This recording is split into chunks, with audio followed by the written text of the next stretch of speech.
Bonjour et bienvenue à tous, très positif, j'espère que vous allez bien et moi également je me porte très bien. Alors la RDC depuis 1960 jusqu'à aujourd'hui, vous savez très bien qu'elle a traversé plusieurs crises, d'accord? Sur le plan politique, sur le plan économique, sur le plan sécuritaire, tout comme sur le plan social.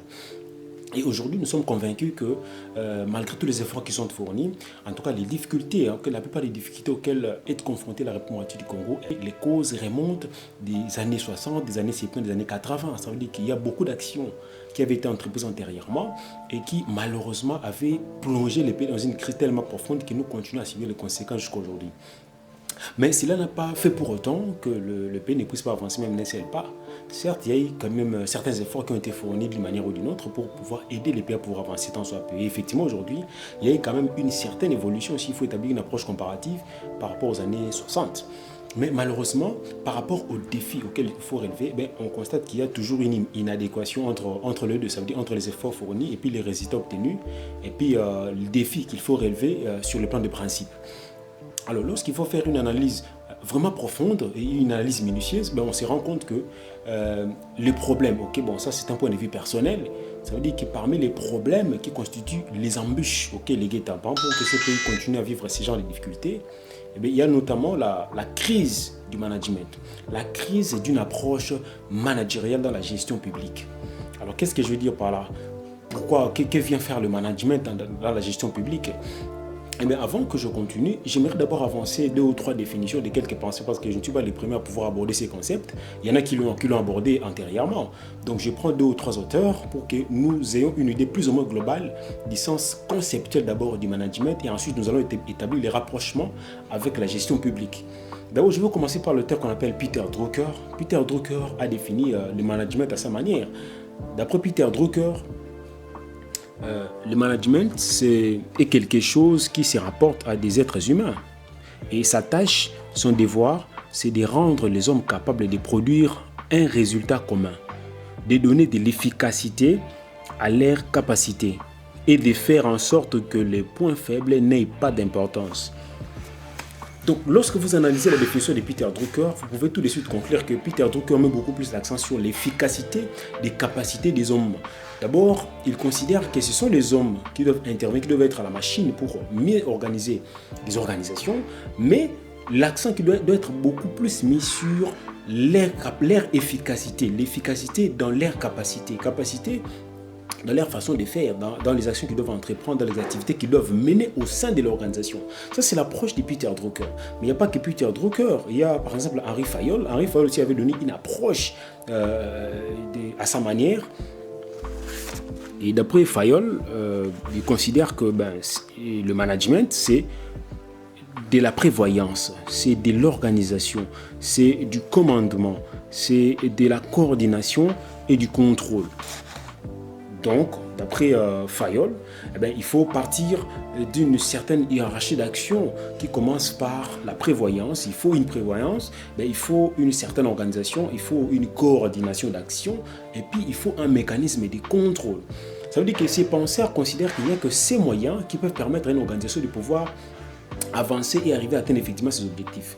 Parce que n'oubliez pas, le management repose principalement sur l'optique de la performance. La performance qui se résume par deux approches.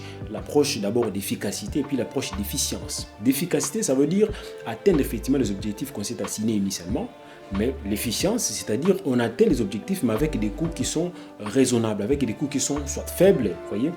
Alors, lorsqu'il faut établir un rapprochement, vous allez vous constater que aujourd'hui, pourquoi je parle de cette crise managériale ou de cette absence de l'approche managériale dans la gestion publique? Vous voyez que la performance nécessite que les gens qui vont animer les organisations, qui vont animer les services ou les organes, puissent être imbus de véritables capacités, mais des capacités qui vont leur permettre d'être efficaces. Ça veut dire d'atteindre effectivement les objectifs que l'organisation s'est assignés, mais relativement aux tâches qu'ils doivent accomplir, relativement aux actions ou bien aux activités qu'ils doivent mener au sein de cette organisation. Voyez. Or, aujourd'hui, les problèmes qu'on a, c'est quoi? C'est un problème pratiquement de casting. Donc, il se pose un sérieux problème de casting. Qui est-ce qu'on choisit qui puisse animer une institution, une organisation publique ou bien un service public? Généralement, parce que dans les pays comme le nôtre, généralement, ce sont les partis politiques qui remportent les élections. Et ce sont ces partis politiques, généralement, qui forment les gouvernements, qui forment les organes des services et qui animent les services ou les organes publics. Donc, ça veut dire que d'abord, il y a un problème de casting. Deuxième, je ne dis pas qu'il y a un problème, un déficit de compétences au sein des partis politiques, mais sauf qu'on ne tient pas trop compte de la méritocratie, mais on tient plutôt compte des quotas des partis politiques qui ont remporté les élections et c'est eux qui doivent normalement bénéficier de ces pleins droits de composer le gouvernement, d'animer les institutions, d'animer les services publics, etc. Et eux aussi, à leur tour, vont recommander le leur, ok, leurs enfants, leurs cousins, leurs frères, etc. Donc, on ne tient pas trop compte sur la méritocratie. Alors qu'ici, lorsqu'on parle du management dans la gestion publique, il est question plutôt de pouvoir choisir les meilleurs.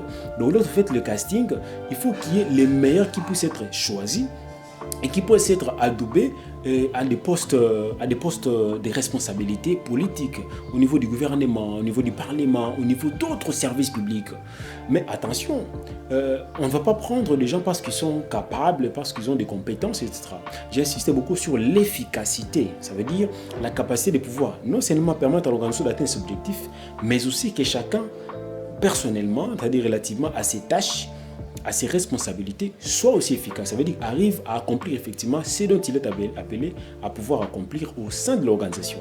Donc il n'est que dans cette approche-là, il n'est que par ces mécanismes-là que nous pourrons être en mesure de pouvoir relever certains défis, notamment de la croissance, et qui va certainement déboucher sur la dynamique du développement. Sinon, on va toujours continuer à tourner en rond, Donc, il faut nécessairement qu'on intègre cette dimension managériale dans la gestion de la chose publique. Parce qu'il n'y a que le management qui peut nous amener sur cette voie-là de la performance.